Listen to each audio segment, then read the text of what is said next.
See, this is what I tell people when it comes down to all these religious systems and dogmas. I don't try to knock no one on what they believe in.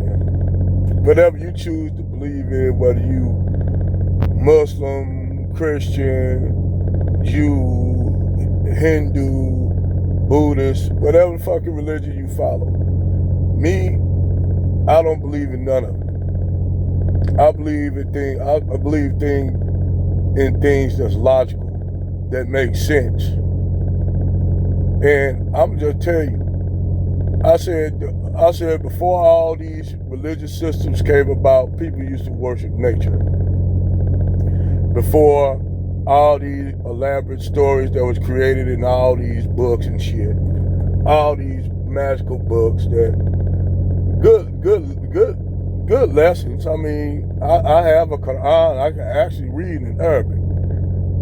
I have a Bible. I have the Ethiopian Bible. I have a Torah.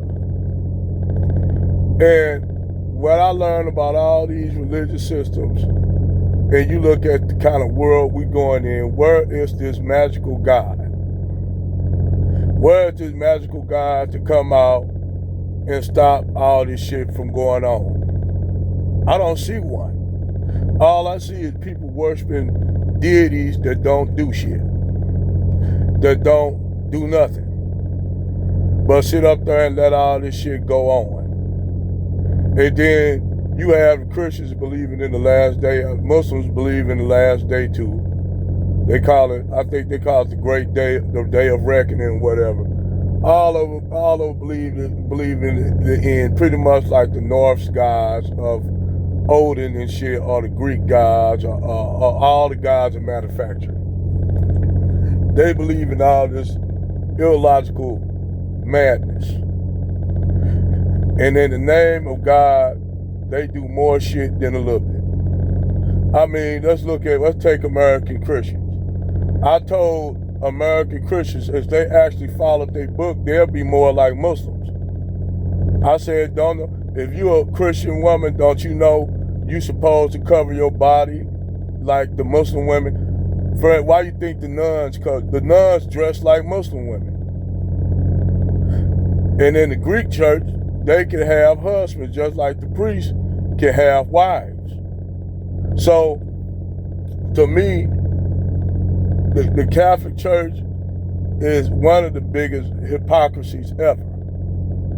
It's the biggest hypocrisy ever. And then when you talk about plagiarization of religion, all Christianity is a plagiarized form of Isis and Horus worship.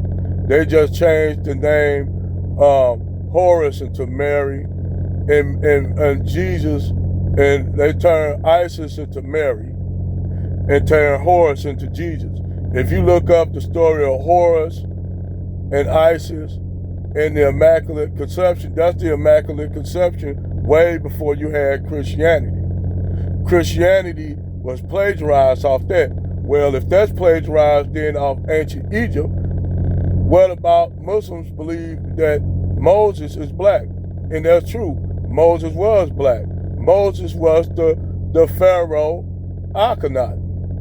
Akhenaten had the Ark of the Covenant. Akhenaten took the Ark of the Covenant down up to what?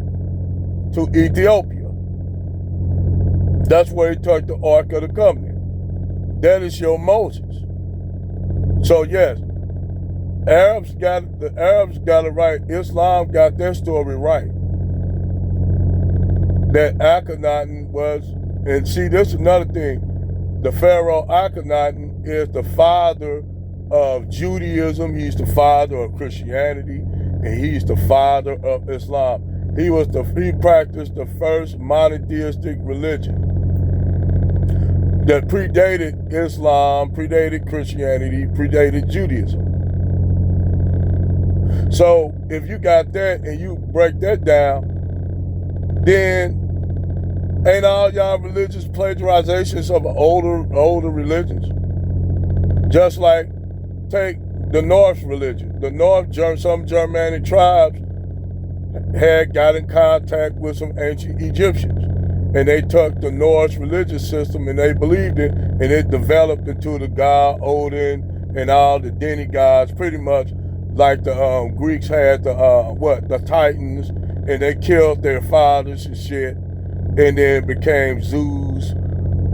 Came out the pantheon, the Greek gods and shit. All this shit is plagiarized. So then when you bring this shit to me and I compare it and look at it and find similarities, I said all this shit is plagiarized. It's all plagiarized. Now people's like, well, do you know you godless? Yes, I'm godless, but I'm spiritual. How you spiritual and godless? The same reason why you, to me, being spiritual make way more sense, because I'm gonna show you all a prime example of this shit. Take this semi truck I'm driving and take your vehicle. Take your vehicle or the semi. Technically, when I drive this vehicle and turn the key on, this vehicle becomes a living sentient being. Now people say, how can a machine become a sentient living being? When you start turn the key in your car, or I turn the key in the truck, it comes on. Your vehicle has certain parts that this vehicle gotta run, or your car has. It has an oil filter. What is that? That's technically like the kidneys and liver and shit, right? Because it purifies the oil, the gas, and turn it into a combustible engine and then what comes out? A bio waste material. Exhaust.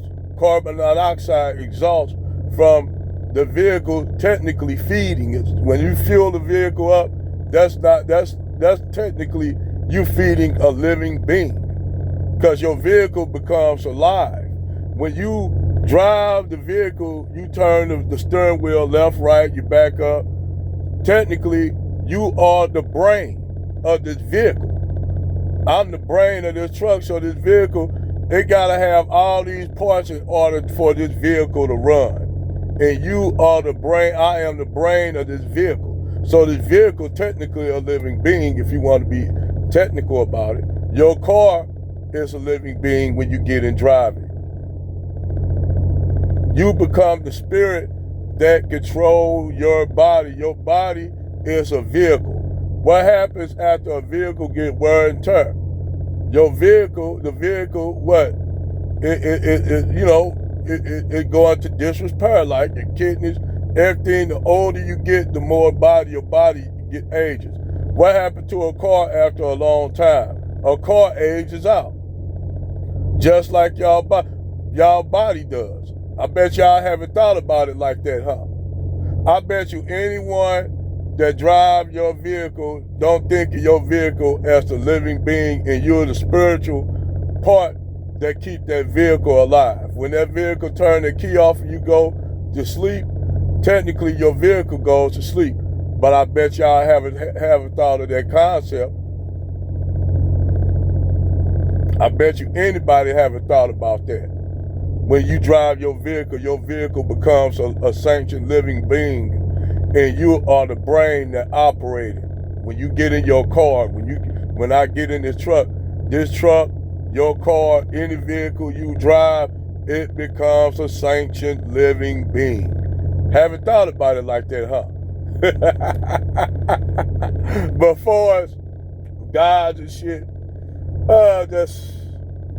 to me, that's primitive religious systems. I mean, if you want to believe in it, I ain't gonna knock nobody for believing in such magical shit.